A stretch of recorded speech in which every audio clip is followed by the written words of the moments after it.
jadinya nama lamun ditoler-toler ku masyarakat teu dianggap jelema nuhun alhamdulillah teu kanyahoan. Ketika aya jelema henteu nanya kanyan alhamdulillah, ketika nanya mananya bae tapi henteu ngahormat alhamdulillah rabbil alamin aing teu kanyahoan ku Gusti Allah. Ta eta bungaheun nya mah jelema anu deukeut ka Allah makin teu kanyahoan ku batur, makin teu dihormat alhamdulillah, makin teu disebut alhamdulillah rabbil alamin, makin ditoler-toler alhamdulillah. Geus ngobrol lagi jeung budak hayu jeung kolot hayu jeung nini hayu komo jeung rendang orang madoy jarak sebab naon geus teu kadeulean manusia nu kadeuleu eta adalah hamba Allah aya Allah geus ka Allah. Nah kuari geus tina babacaan wa kadzalika tafdilul azkar bihadzal makna wa tafdilu ba'dus shalah 'alan nabi, zikir-zikir nu mana anu ngeunaheun di dinya aya kautamaan, doa nu mana nu ngeunaheun ka dirina, babacaan nu mana nu ngeunaheun ka dirina, shalawat nu mana nu ngeunaheun ka dirina. Aya jelema dibere dalail ku hiji kiai, bebejala ka kiai hakikat, mama ulah abdi geus ijazah dalail di kiai anu haju kuari baca bae ku abdi asana teu ngareunana ulah dibaca ku sia ulah cak mama ulah ieu cenah geus ijazah makana ijazahna ijazah wajib kajeu ijazah wajib tinggalkeun edan sia maca dalail teh lain nikmat malah puyeng atuh tinggalkeun haju kudu baca Allahumma sholli ala sayyidina Muhammad wa ala alihi eta bae sia mah lantaran percaya aja kiai hakikat, tinggalkanlah dalail kuari dibaca Allahumma sholli ala sayyidina Muhammad wa ala ali sayyidina Muhammad, Allahumma sholli ala sayyidina Muhammad wa ala ali sayyidina Muhammad. Nanya deui ka guruna, ka guru hakikat teh anu dianggap hebat kiai maca Allahumma sholli ala sayyidina Muhammad wa ala sabara ulah loba 7 bae sitik amat cenah hayang kene dia 11 kiai hayang kene 40 hiji kiai yang kena enggak edan sia ke edan Allahumma sholli itu bagus. Assalamualaikum waalaikumsalam kiai cenah kaganggu kunaon tadina ieu ngawirid waqiah oh mabok waqiah pajore eta jelema mabok waqiah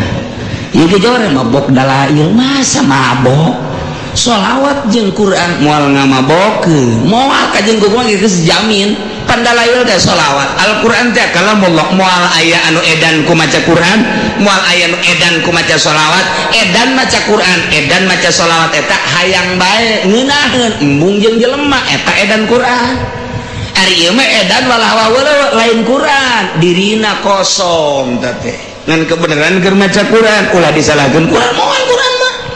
moal kuari cerita eta keur ngawirid indro itu ada asar eta mah gedean pelet lah dimaksud daripada Quran sakitu mahal pake ngawirid nu bau breon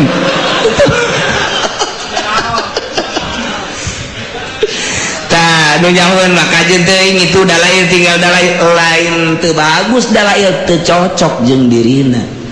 begitu dibaca Allahumma sholli ala sayyidina Muhammad wa ala sayyidina Muhammad encan kebel macan teh kebel bebeja kiai ku ngeunaheun teh awak hararampang atuh pasti hampang nya macan angan 7 sebelum diri siapa carwaya maca dalail mah kudu kontinu poe Jumat poe Sabtu poe Minggu bang awas ya dikutuk ku sahibud dalail mun teu dibaca awas sajelema nu geus kabiasakeun maca mantap aya 2 tahap dalail mun teu dibaca eta lah didoakeun batalna kadeleuna walah wahweuh lantaran aya syarat-syarat jeung kaistiqomahan anu kurang bahaya kos hizib ripai kos hizib nasor sing hade tete kos karar itu termasuk dalail geus ieu ringan-ringan bae mun urang deuk hayang sugih maca waqiah teh kudu jeung doa-doana lamun jeung doana ijazah khosoh ngaranna aya doana babari teh mah doa kos kitu mah nu penting mah urang mah asal deuk geus baca waqiah engke geus sugih sorangan ji atuh ulah haju ngadadak kakaraget 3 baca waqiah haju hayang sugih bae tikuari maca na waqiah salna sare baca salna sare ke 5-10 tahun karasa oh jaheung ngeunaheun nikmat jasa mantep mun dagang maju dagangna mun tani maju tanina atawa urang kumaha ge dijamin bae geus ku Allah eta urang teh istiqomah nah ieu wirid sholawat nu mana nu ngeunaheun ka urang ketika urang ngeunaheun didinyalah aya keunggulan geus ieu awak urang wadah masjid wadah gunung-gunung itu wadah waktu ge wadah wiridan ge wadah kemuliaan jeung darajat urang di mana urang keur pasna eta didinya keur dibere kanikmatan urang ayeuna wirid kapasrahan urang ka Allah masrahkeun diri ka Allah wiridna teu hayang nanaon ketika mata ceuli irung dipasrahkeun ka Gusti Allah asa lain urang asa Allah bae urang teh asa didieukeun dilempangkeun asa urang dikiceupkeun didengekeun ku Allah engke bakal dibere ngeunaheun ku Allah tret poho ngeunaheun zikir ge la ilaha illallah asa di mana nikmat kan eta hayang terulang deui hese hese kapasrahan urang nu po di nolkeun sama sekali nolkeun diri urang teu sambarangan mentak ge berangkat deui tah nyana ngadoa ka Gusti kon teu terlalu dibere henteu terus dibere cek Allah aing ngresep ka sia mun cara ngorandang mangorandangna waliullah ke sabulan dibere sabulan teu sabulan dibere sakali ke sabulan dibere sakali jadi sabulan ngan dibere sakali kanikmatan nyana bebeja ka Gusti ketika dibere kanikmatan unjukkan Gusti kok abdi diberena sabulan sakali cak Gusti mun cak bahasa urang ilham aing resep ka sia mun cara ngorandang mangorandang tak ka aing ngeuleukeun ngorandang sia aing resep mun cara naik mah morosot deui naik deui morosot teh tak aing ku sia aing ngeuleukeun sia naik morosot resep tah eta geus kitu teh resep biasa tah urang lamun boga kabogoh tah urang teh ayeuna nyili bae kabogoh urang neangan tah urang teh ku di teanganana resep waduh neangan ka unggal jelema nyanana nyumput bae neangan ka dieu tah eta teh indah jasa waduh asa jadi raja koang-koang di teangan tak aing teh resep di teanganana ku sia asa bener aing teh ieu teh dipake dari dipake kanya asa jadi mutiara lamun urang bobogohan buka bogoh urang teu neangan kesel urang cenah bogoh pan teu neangan heran aing mah berarti ieu mah wah kamu plase ieu mah ieu asana cinta monyet teh mah ieu ih lain cenah cinta kebo gitulah mun kurang dibanding-banding malah geus dah nyaritakeun hakikat ayeuna ku urang dicontohan ka kahirupan urang teu beda ngan hanya sekedar supaya kaharti bae kitu jeung kitu tah Allah teh nu mantak aya 40 ilham nu dibukukeun ku Tuan Syekh Abdul Qadir lamun Kangjeng Nabi mah mukjizat Quran bentukna mun Tuan Syekh Abdul Qadir mah ilham dikitabkeun aya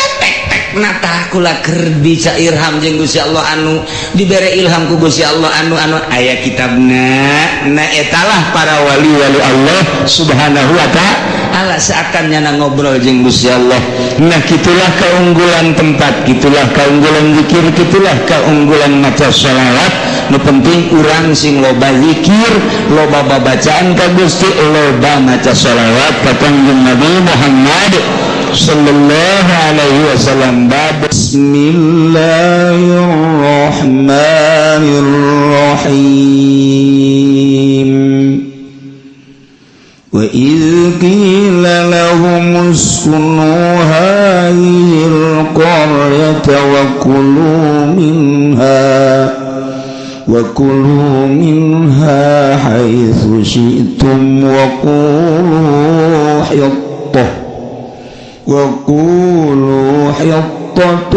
wadkhulul baba sujjadan naghfir lakum khotoyakum sanazidul muhsinin. Allahu a'lamu bimaradi wa kullan eling sira Muhammad izkila waktu radun ucapakeun lahum kade Bani Israil Opela padus kuno menang sira kabeh hadhil qaryatayn iki kampung Baitul Muqaddas tegese Baitul Muqaddas kululan pada marangan sira kabeh minha saking hadhil qarya haitsu situm ing dalam panggonan kerja sira kabeh wakulu lan ngucap sira kabeh hiqqatun amruna hiqqatun utai perkara ingsun sadaya iku nyupreden lungsurakeun dosa dan hampura dosa wadukhulul babalan pada maranjing marane kabeh ing lawang babal qaryati tegese lawang kampung sujada hale pirang-pirang kang condong sujuda inina tegese sujud condong nafir maka bakal ngahampura isun agung binu di kalawan nganggo nun wa tailan tatawfi mabniyan lil maf'uli hale kang den mabniakeun kade maf'ul lamun ta tufar lakum kade sirakan khotoyakum ing pirang-pirang kaluluputan sira kabeh ing pirang dosa sira kabeh sanazidul musinin besok bakal muhi ingsun agung ingong kang gawe beci kabeh betaati sawabat kalawan taat sawabat ane ganjar. فبدل الذين ظلموا منهم قولا غير الذي قيل لهم فأرسلنا عليهم رجزا من السماء بما كانوا يظلمون الله أعلم بمراد فبدل الذين مكنا gentiakeun sapa wong akeh zalamu pangkar kang pada ngazalim ya lazina kabeh minum saking bani Israil qaulan ing ucapan ghairal ladzi qila kang warandana den ucapakeun ya lahum kadua alladzina faqalu maka ngucap ya alladzina ngucapin lapad habatun fi syaratin habatun iku ijil indal sya'ar rambut pada qalulan manji alladzina yazabun alaikan ngesod gabe ala astahim iya tase pirang-pirang birite alladzina farsalna alaihim rijza maka ngutus isun agung alaihim ingat tase alladzina ing siksa azaban tegese siksa minas samai saking langit bima kanu yazlimun kalawan bareng kang ana iya alladzina iku zalim ya alladzina kabeh iku ngazalim ya alladzina kabeh.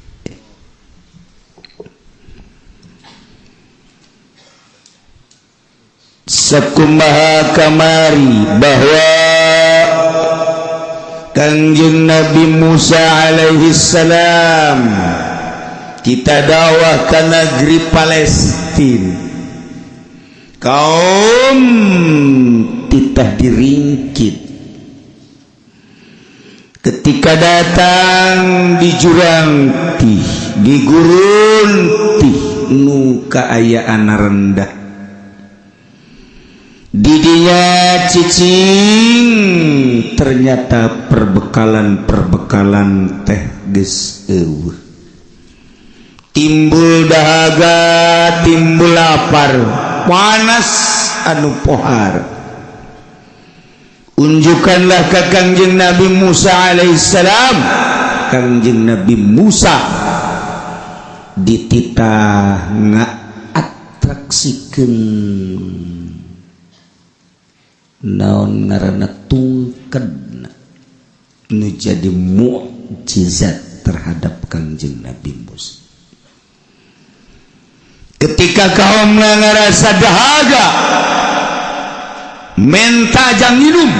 Kanjeng Nabi Musa langsung ku Gusti Allah titah nakolkeun tungked kana batu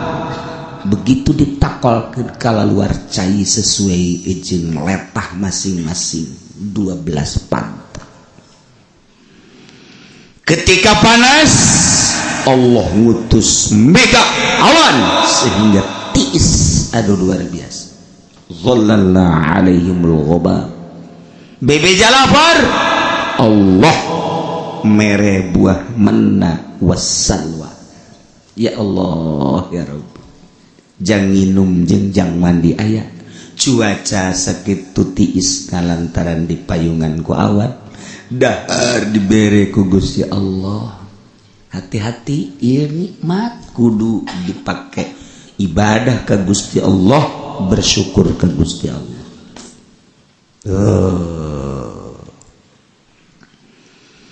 Kanjeng Nabi Musa ku Gusti Allah kita berangkat beserta kaum kamana ariha ayeuna Jericho tinggal sababaraha kilometer deket titih Yordania berangkat terus ngaler perbatasan antara Yordan jeung Israel lengkah ka ditu terus bakal datang ka Ariha Baitul Maqdis nampak Masya Allah cek Gusti Allah Musa berangkatlah maneh beserta kaum ke Ariha ke Jericho cuman make syarat nomor kahiji kudu maca istighfar ulah eureun-eureun ngarasa diri loba dosa minta hampura ka Gusti Allah tina seluruh dosa-dosa baik nu gede maupun leutik penta ka Gusti Allah hampura hiji nomor kedua maneh asup ka negeri Jericho dengan tunduk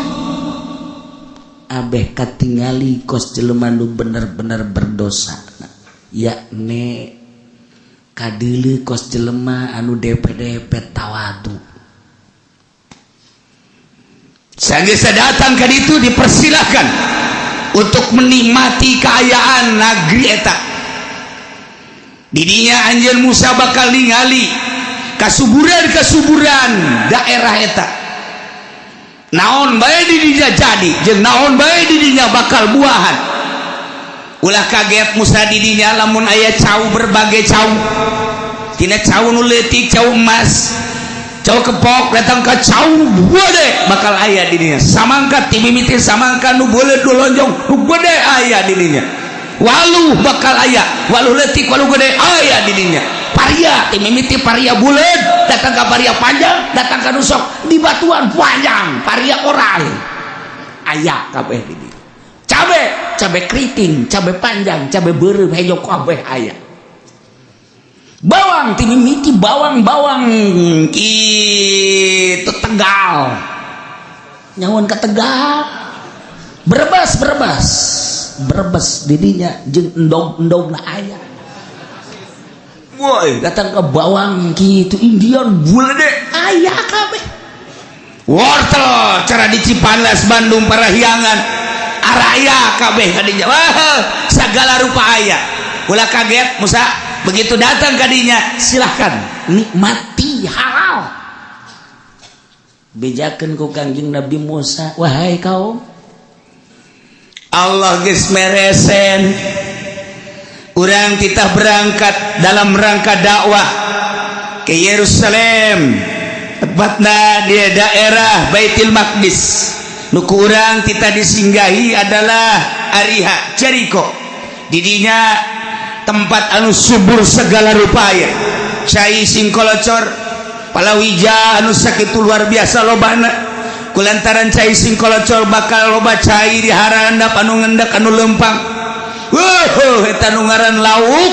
ambaraya pasti asal aya cai aya lauk ada air ada ikan ada gula ada semua ada wanita, ada laki-laki. Aya nu bener, aya nu teu bener. Wah, ngarembet. Aya. Siap. Cuman syarat hiji asupda kudu tunduk. Nomor kedua kudu ulah eureun-eureun maca istighfar ka Gusti Allah. Allah bakal ngahampura. Sakit. Siap. Siap atuh ini itu subur mah horenganan lain kuari bae neuleuh nu hejo-hejo teh embe neuleuh nu hejo wani mapal jelema manggih nu hejo pohara jasa sakitu keur andiupna di masjid barang di panggung aya Golkar hejo pasti ditinggalkeun imam anu kuduna ngimaman asar di panggung eta ngaranna neuleuh nu hejo lemok eta mah hejo eta kos karena itu ih pohara nah siap masyarakat teh berangkat begitu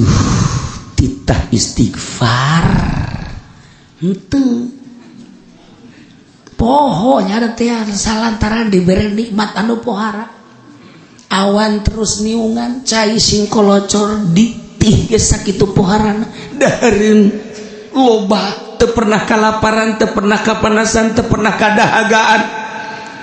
malah makangjeng Nabi Musa nyaritakeun di ditu mah leuwih subur nu pohara nu kadeuleu teh hanya kalazatan nu babalik nangan ka awak doang an aya istighfar mah qalbu poho ka Gusti Allah Masya Allah nu mantap kajadian ieu dilestarikeun wadkur ingat anjeun Muhammad izqila lahum ketika diomongkeun ka Bani Israel anjeun Nabi Musa sebagai pemimpinna bejakeun Musa uskunu hadhil qaryah caricing maraneh kabeh di kampung yakni Baitul Muqaddas datang ka dinya lantaran subur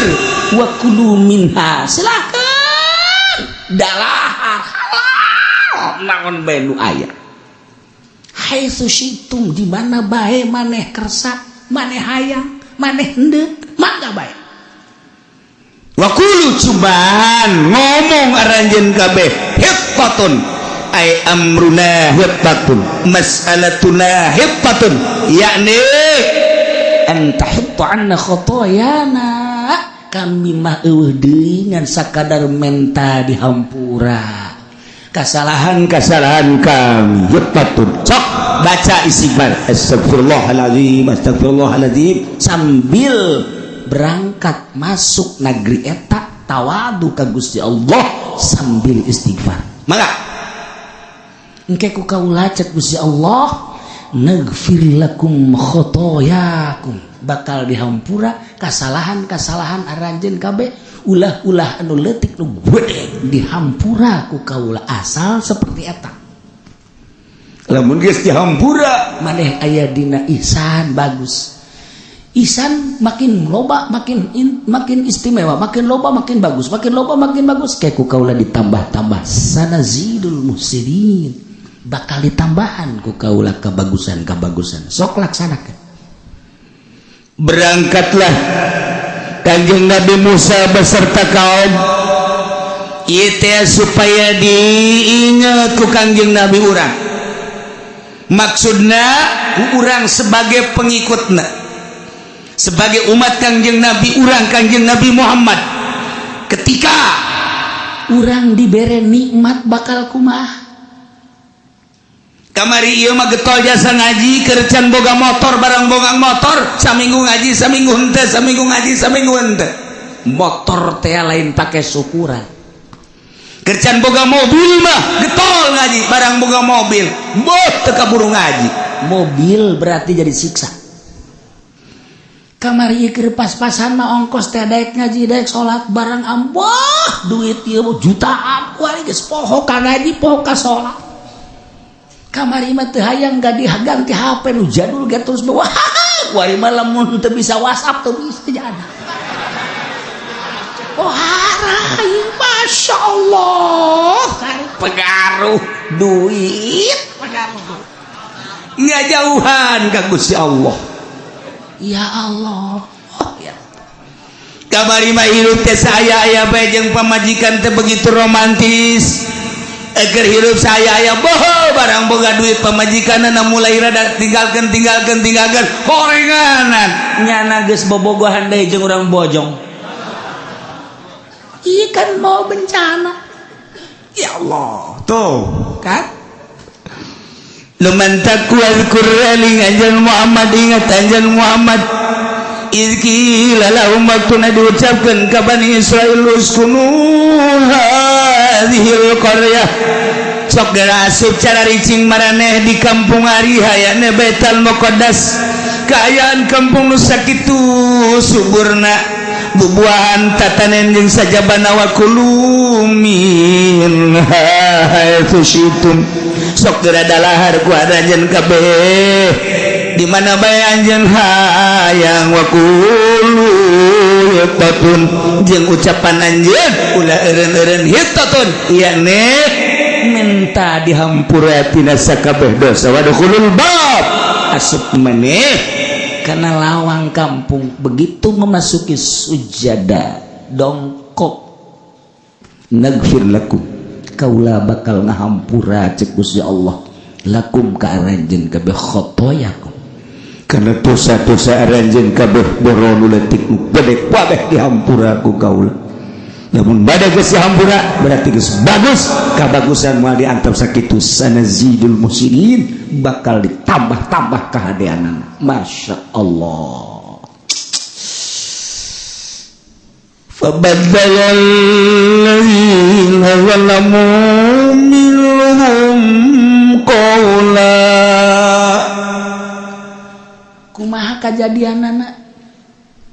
ternyata manusia makos gitu sakitu dipimpin ku Nabi. Pabaddalal ladzina zalam ngagantikeun jelema-jelema nu zalim di golongan-golongan Bani Israil qaulan kana ucapan ghairal ladzi qila lahum nu teu dititah kamaranehana dititahna mangucapkeun teh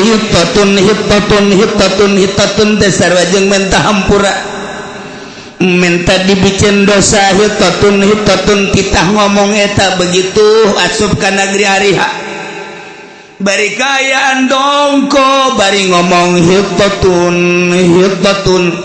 bahasa hitatun teh hartina eueuh deui kahayang kami urusan kami pamenta kami mah iwati menta hampura dipicen dosa tina sakabeh dosa titah maca hitatun diganti ku nyana habbatun deuk nanaonan coba diganti ku habbatun sisikian aya oyong asikian aya waluh asikian endahan diganti kos kitu tah nya nama tah bang sisikian kabeh ge aya buah esikian aya awewe esikian maka dia orang Bani Israil mah bloon jadi cak awewe geus lalaki ge esikian kami onam hiji sia mah dua henteu teman teu kadinya sepenjar bebeneran deh sia mah abatul bisyarati masya Allah karim diganti ku jada dititah baca hitatun ku Gusti Allah diganti habbatun eta beda saeutik hitatun habbatun urusana hitatun mah menta hampura ai habbatun mah dunia sisikian bahkan dunia ngaran jadi tetep bae titah urusanana istighfar tetep nya nama dunia bae titah ka Allah atuh heula ieu salat tetep bae dunia sakilang daek ge salat hatena dunia kumaha supaya teh itu eureun dunia dikira urang ninggalkeun dunia titah atuh eureun tah ninggalkeun dunia semet keur salat beh heulanan teu bisa urang teh dunia bae masya Allah kababawa eta ka salat dunia urang usaha naon bae kabawa ka jero salat tani kabawa ka jero salat urang jadi guru kabawa ka jero salat urang jadi politikus kabawa ka salat urang dagang karung goni aya bae segala rupa aya bae masya Allah eueuh ditinggalkeun anak ieu teh kumaha coba eueuh nu ditinggalkeun ke salat kayak komo di luar salat tai urang geus hampir nyarupaan ka Yahudi tita istighfar hitatun nyuhunkeun hampura Gusti dosa abdi dosa anu leutik dosa anu gede hampura Gusti ieu kalimatan anu dipasihan ku Gusti ka abdi teh Gusti hese syukuranana abdi teh ku teu syukuran teh berarti kan dosa hampura dosa-dosa abdi Gusti tina mahiwal ka Gusti tina teu nurut ka Gusti tina maksiat ka Gusti hampura Gusti kita maca eta hitatun ketika berangkat masuk bari tunggul hitatun diganti ku nyana habbatun dunia malah titah tungkul teh endahan ngeson nah daun tuh ngeson jan fabaddalal ladzina zalamu minhum qawlan ghairal ladzi qila lahum hudan wa rahmatan liqaumi yu'min. Masya Allah. Bari orang mulai mun urang dagang coba introspeksi ya dagang orang bener apa henteu jaaya dina Al-Qur'an aturan-aturanna mun urang dagang kumaha syaratna coba mun urang menggade kumaha jaaya cara-carana hudan di Al-Qur'an teh sebagai petunjuk coba mun tani nu bener tanina jaaya dina aturan Al-Qur'an cara ngabibitanana cara kitu naon nyayanana dan lain sebagainya engke ngazakatna gitu kene lamun urang ngawarung gitu kene mun urang bisnis gitu kene dan lain sebagainya jaaya horeng aturanna sebab Al-Qur'an teh fassalnahu ala ilmin hudan wa rahmatan liqaumi yu'minun. Ya Allah dibejakeun ka ahli Mekah soal keistimewaan Al-Qur'an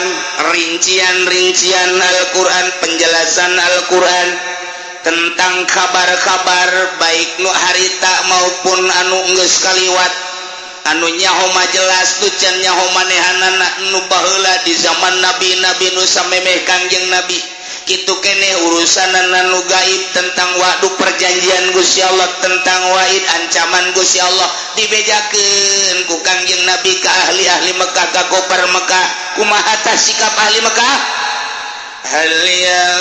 yanzuruna illa ta'wilah tengah dagoan ahli-ahli Mekah teh kecuali ta'wilanana yakni penjelasan Al-Qur'an akibat si kandungan Al-Qur'an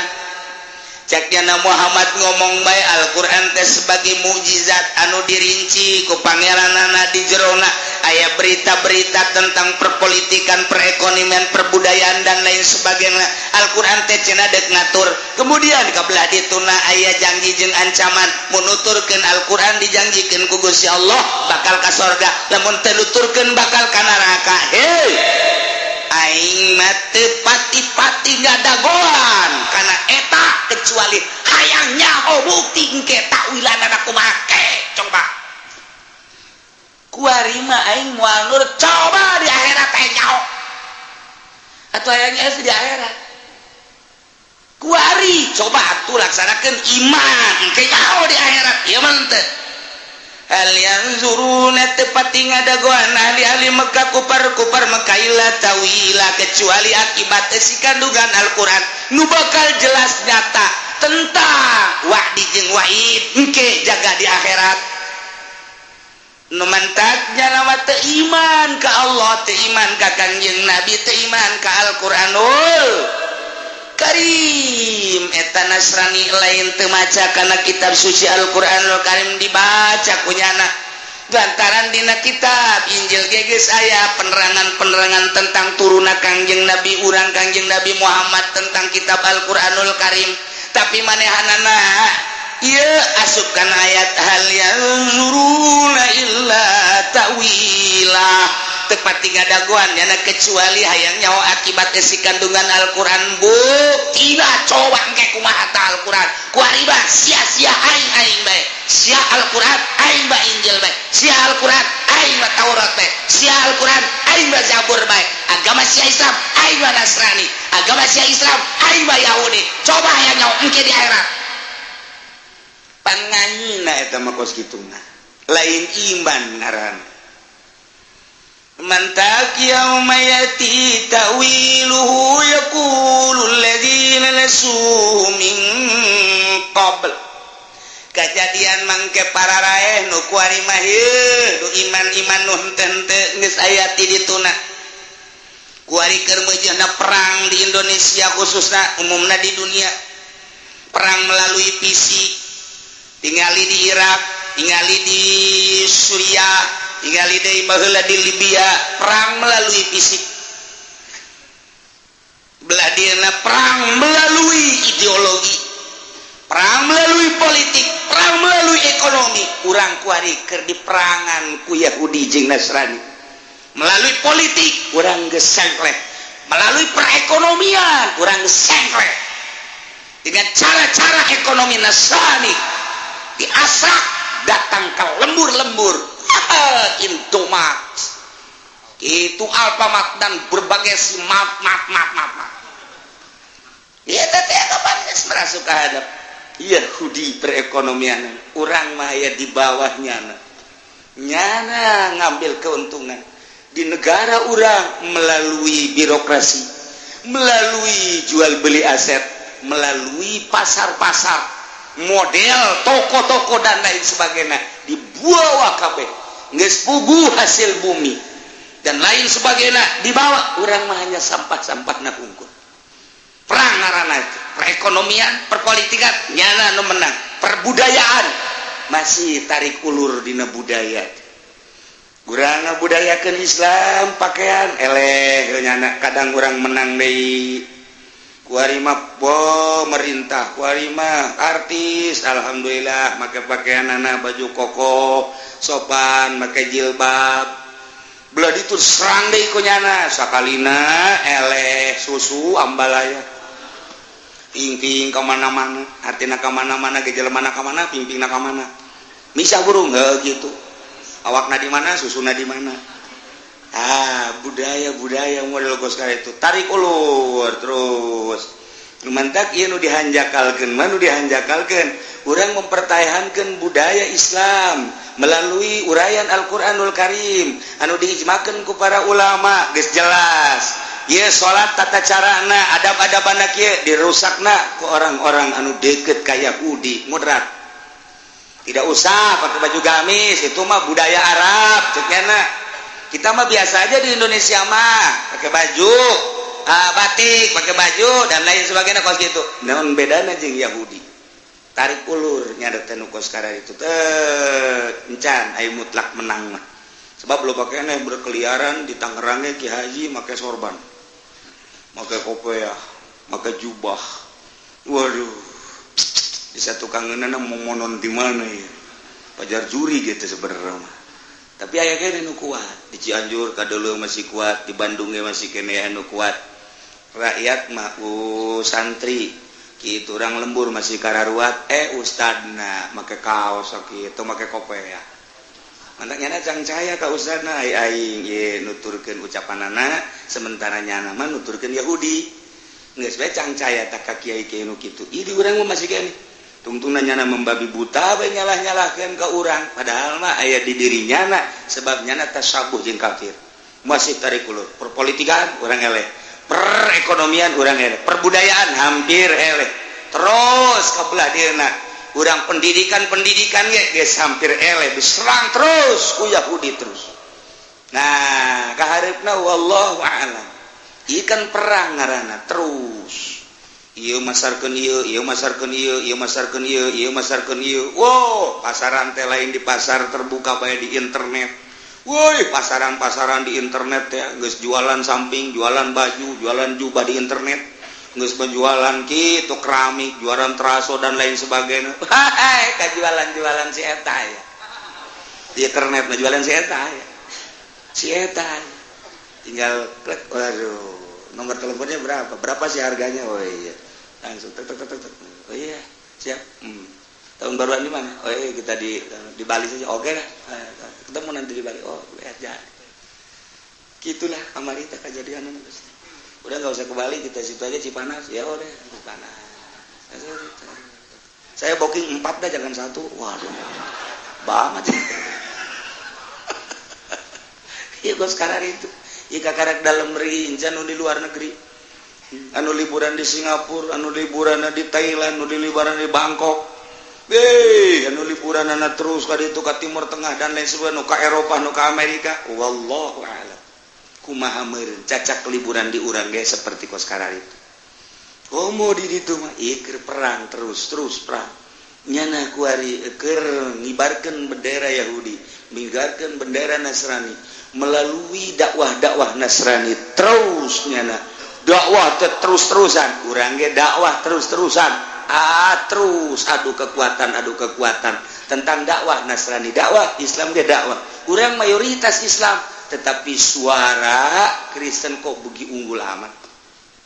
nyana minoritas di urang tapi seakan-akan okos mayoritas urang mayoritas tapi seakan okos minoritas aneh ulah aneh sebab negara urangna henteu ngiblat ka Al-Qur'anul Karim henteu hudan wa rahmatan liqaumi yu'minun teu make Al-Qur'an terus bae terus wallahu alam bakal datang ke mana engke wallahu alam saha nu kuat terus bae geus berbagai isu diisukeun lah mujahid fisabilillah isu lah tentang ISIS isukeun tentang teroris urang mah ieu geus macem-macem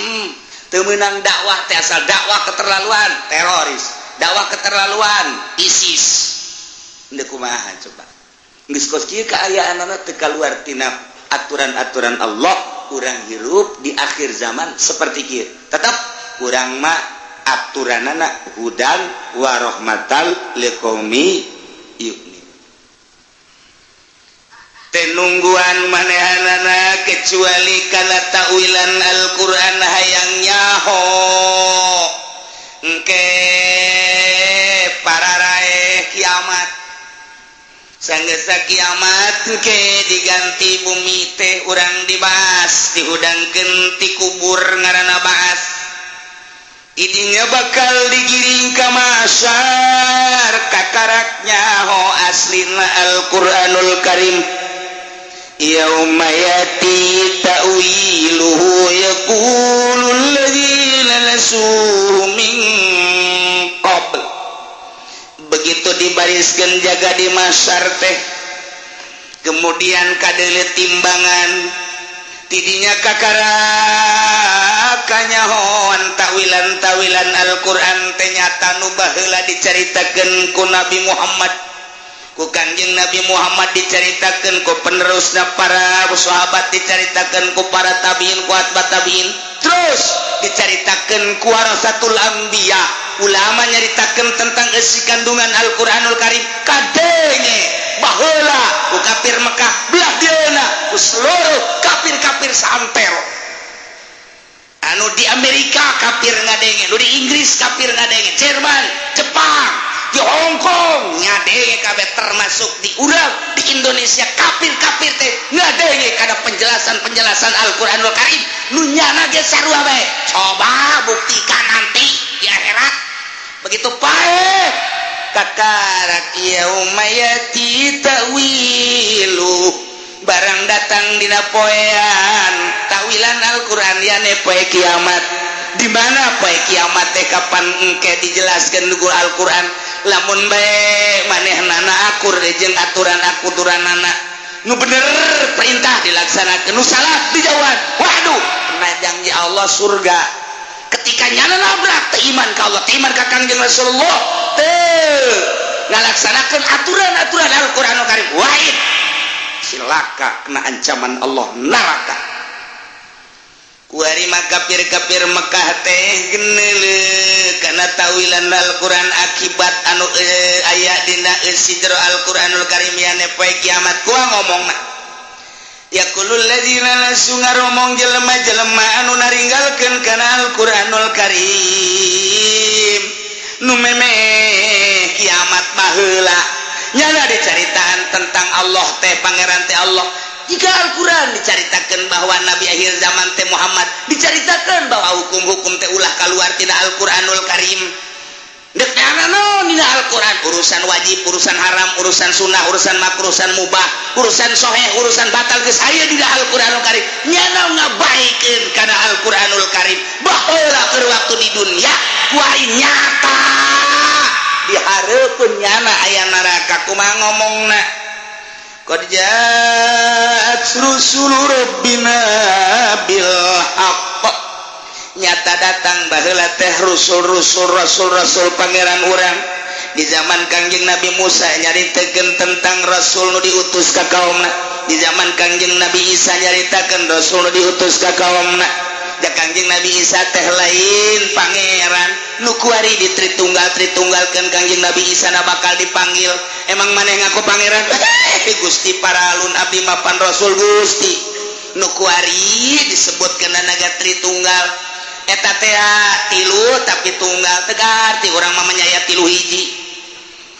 Kadang-kadang Kangjeng Nabi Isa teh bersifat manusia keur jadi manusia kadang-kadang Kangjeng Nabi Isa teh jadi pangeran keur bersifat pangeran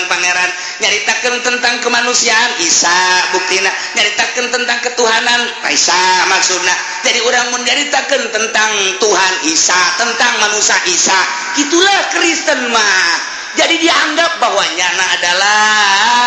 penolong kerjarita manusia na Isa kerjarita penolong nu bakal nulungan teh Isa pangeran nu mantaknya na teh ngabogaan kasih sayang ilah teh orang Kristen dibuktikan ke di akhirat qad ja'at rusul rabbina bil haqq nyata geus datang para utusan pangeran urang kalawan mawa bener ketika Isa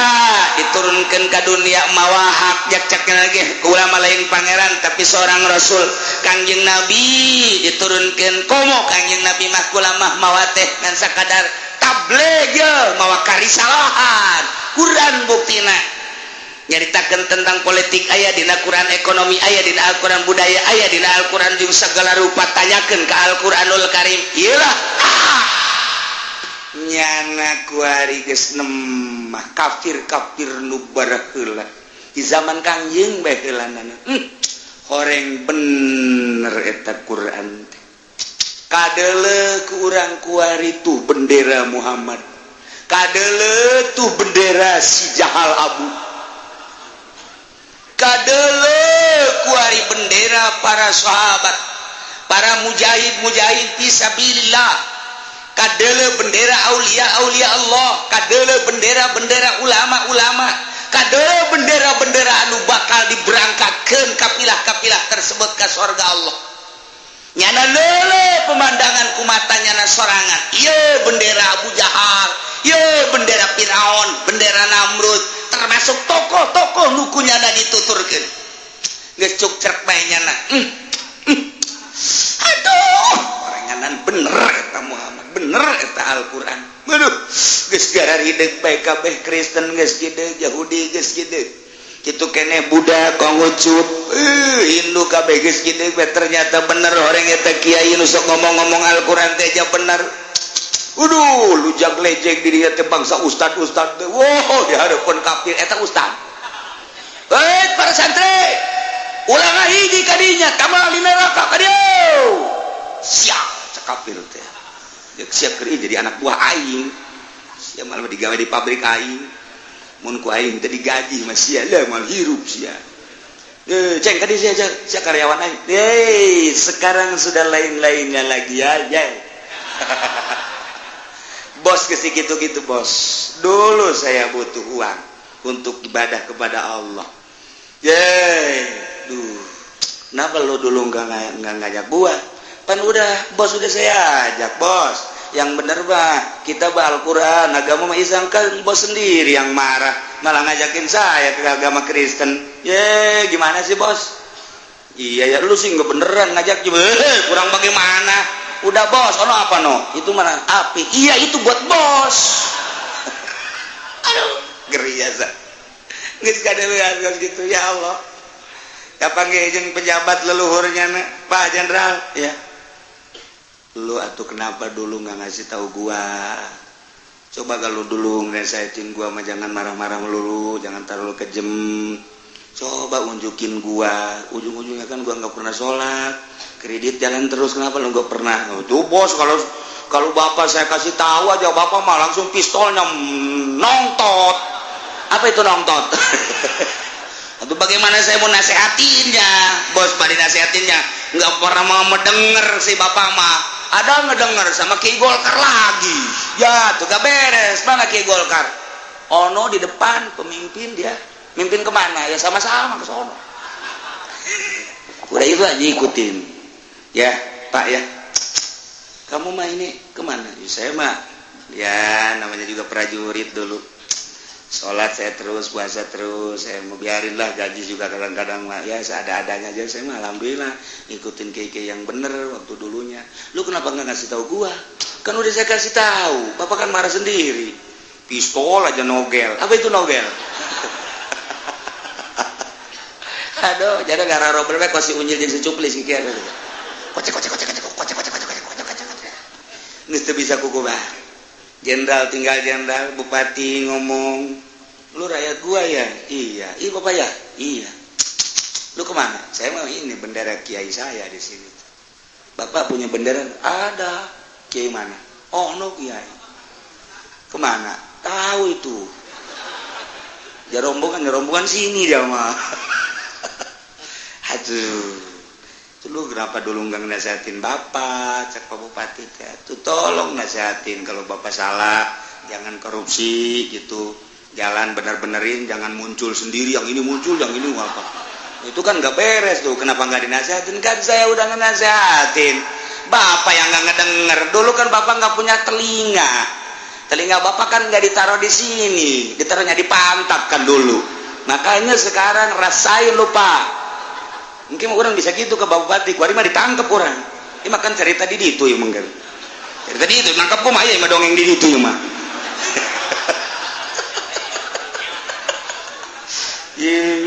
Bupati marah-marah nyana ka rakyat lantaran rakyatna mah loba nu ka sorga. Wah, kurang urusan jalan bae nyungsep nyana. Atau kenapa enggak dinasihat itu kurang bagaimana, Pak? Pohon pisang ditanam di situ. Itu kan sebagai nasihat, Pak. Pohon pisang kan di situ, Bapak kan tahu. Wah, saya nggak tahu. Kan di shooting sama pos kota. Masa Bapak nggak baca? Di situ kan ada pos kota, trektor. Besoknya kan ada muncul di situ. Jalan jurusan Pasar Kemis ditanemin lele. Masa Bapak kagak tahu? Kan punya lurah. Atau lurahnya aja panggil. Lurahnya juga sama-sama ke neraka sama Bapak. Ayo siarah. Bongan si siatilah kusul kacam ka bupati. Ayo siarah, modal siarah. Tuh begitu Pak ya, dulu mah dulu aja, ini mah sekarang kan urusannya Pak. Bapak ngelihat orang apa no? Iya ngelihat tuh jahanam no. Iya itu buat Bapak Pak. Kalau dulu di dunia gua pukul lu. Iya ini kan di akhirat Pak. Nggak boleh paling pukul-pukul, Pak. Ini mah urusannya malaikat langsung, Pak. Nggak boleh, Pak. Ya, udah selamat tinggal, Bapak. Nyeri dah hati bupati di gitu-gitu. Aduh, encan gubernur, encan kepala bagian teh naon kabag. Kemudian naon deui kadang saluhureun kabag teh. Naon deui lain kabag namun di pemerintahan, sia mah di pabrik, sia mah. Dasar kanya honangan pabrik doang sih mah. Segala personal dia supervisor eta mah pabrik teh mah gitu mah. Aing hese ieu babarengan jeung urang lembur teh kieu na doang ieu. Aduh, masyaallah. Ya Allah ya Rabbi. Nah. Qad ja'at rusul rabbina bi baheula rasul pangeran datang bil haqqi. Geus datang para wali mawa hak, geus datang para ulama mawa hak. Nyana nyaritakeun tentang kredit teh haram sebab dua akad, nyaritakeun tentang bunga bank haram ribawi, nyaritakeun tentang perpolitikan nu lain aturan Al-Qur'an teu make aturan kalau Al-Qur'an nyana nyaritakeun aturan-aturanna. Politik ku kiai diceritakan, ekonomi diceritakan, budaya datang ke kami sebenarnya mah bil haqi, kebenaran ngan kami na bae teu ngadenge pedah tama kiai na teu sakola ku kami didengekeun lantaran sapira kiai ka kurung batok henteu boga pangalaman kami mah hayang ngadengikeun ge kiai anu tuh kami isro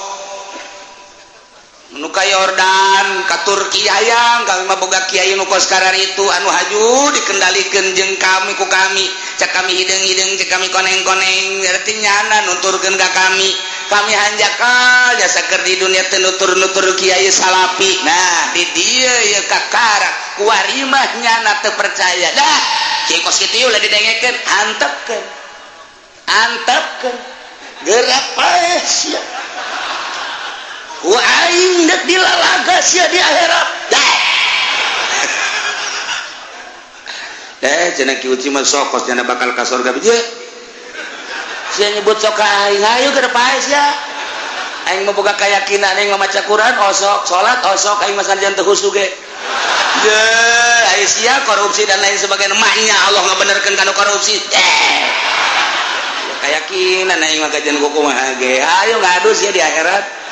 ye teh mah kieu uci teh mau sombong aing sekali-sekali nyombongan sia mah wani aing lamun kawali aing teu wani aing ka sia mah aing wani aing kan sok udang ti peuting zikir teu wani aing ge sombong aing ka modal sia mah aing wani aing cak aing wani kos gelut bae sih kos gelut urang geus tamat ieu set neuleuh anu kuda-kudana cenget disepak ku aing rekas wani atuh sarua ibadah ge potongan korupsi kos kitu wani aing di hareupeun Allah kajian kumaha ge lamun Allah ngasorgakeun sia henteu dikanarakakeun aing pujianna demo ka Gusti Allah sebab naon tetep make Al-Qur'an Gusti mah anu korupsi ka surga di ka surga mah ka surga tetep kulub bae heula itu atuh urang ge jaya aturanan Al-Qur'an ja Al-Qur'an hudau wa rahmatan liqaumi yu'minun bacakeun ku urang ka ditu di hareupeun Allah ta kitab Gusti hudan nyana teh henteu hudan masa nepi ka sorgakeun jadi mah hudan waduh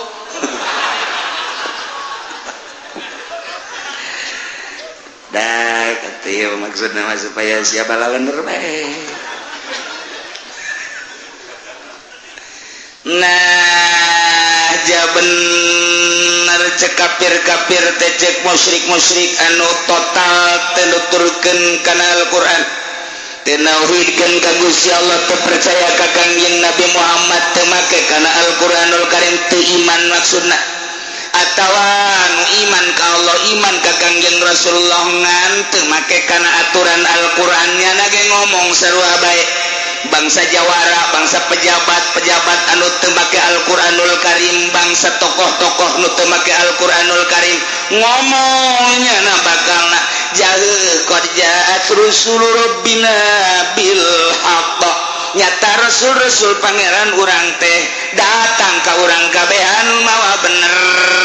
di zaman Kangjeng Nabi kupar harita ngomongna qad ja'at rusul rabbina bil haqq di zaman tabiin sarua bae kupar-kupar ge ngomong qad ja'at rusul rabbina bil haqq di zaman urang kuari ge jaheueuh horenganan qad ja'at rusul rabbina bil haqqi eta bangsa kupar-kupar zaman ayeuna bangsa jelema nu teu make Al-Qur'an iman ka Qur'an tapi teu make kana Al-Qur'an diharam-haramnya terus bae ditabrak ku nyana di akhirat bakal ngomong jaheueuh horenganan nu diharam-haram teh bukti nyata kuari kumaha kalanjutanana fahallana min syufa'a fayasfa'u lana boga kahayangna kafir-kafir teh ngan dua kitu keneh bangsa pejabat-pejabat anu terlena dina bobolokot ku dosa ngan dua kitu keneh bangsa jawara-jawara anu bobolokot ku dosa ngan dua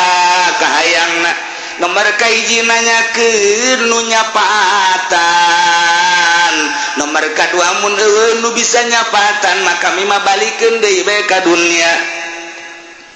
bertanya-tanya jana ge kabehan fa'alana min syufa'a aya eueuh kami anu nulungan coba teh angan jelema-jelema anu bisa nulungan fayasaulana anu jigna manehanna ke nulungan kami coba teh angan coba juru selamat nu baheula dikasih-kasih Isa alaihi salam Tritunggal teu melu juru selamat Uzair di Yahudi anu baheula di nabi-nabi teu melu dianggap juru selamat bangsa Brahmana nu dianggap kumanehanan teh dewa engke teh dipanggil kumanehanan ieu meureunanan anu bakal nulungan kami ieu teh juru selamat coba tuh kasih kami selamatkeun teu melu seluruhan kumanehna kuari dianggap juru selamat yana di dewa-dewa ieu kabeh teu melu nu kahayangnya nama ieu patung-patung arca-arca teh anu kuari disuhun-suhun disembah-sembah teh nyapaatan kanyana atawa nu dewa-dewa nu kumanehna di dewa-dewa teh hayang hadir supaya nyapaatan kanyana atawa bangsa juru selamat perdukunan teh ieu kahayangnya nama nu babarengan jeung nyana teh nyapaatan pahalana min sufa fayasfaulana mun eueuh au hal nuraddu fana'mal ghairal ladzi kunna na'mal atawa mun eueuh nu nyalametkeun eueuh anu nyapatan eueuh nu kitu nulungan kami mah balikeun deui bae ka dunya ayakeun deui engke kami bakal ngamal kana salian ku kami diamalkeun ya deh mun baheula kami kafir kami teu dawuhkeun ka Gusti Allah deuk ninggalkeun persirikan deuk nuturkeun Al-Qur'anul Karim di zaman urang kuari Al-Qur'an mun cak Qur'an haram kami moal mun cak Qur'an wajib kami deuk mun cak Qur'an ulah kami moal kami balikeun deui bae ka dunya kami siap deuk nuturkeun ka dunya ka aturan Al-Qur'anul Karim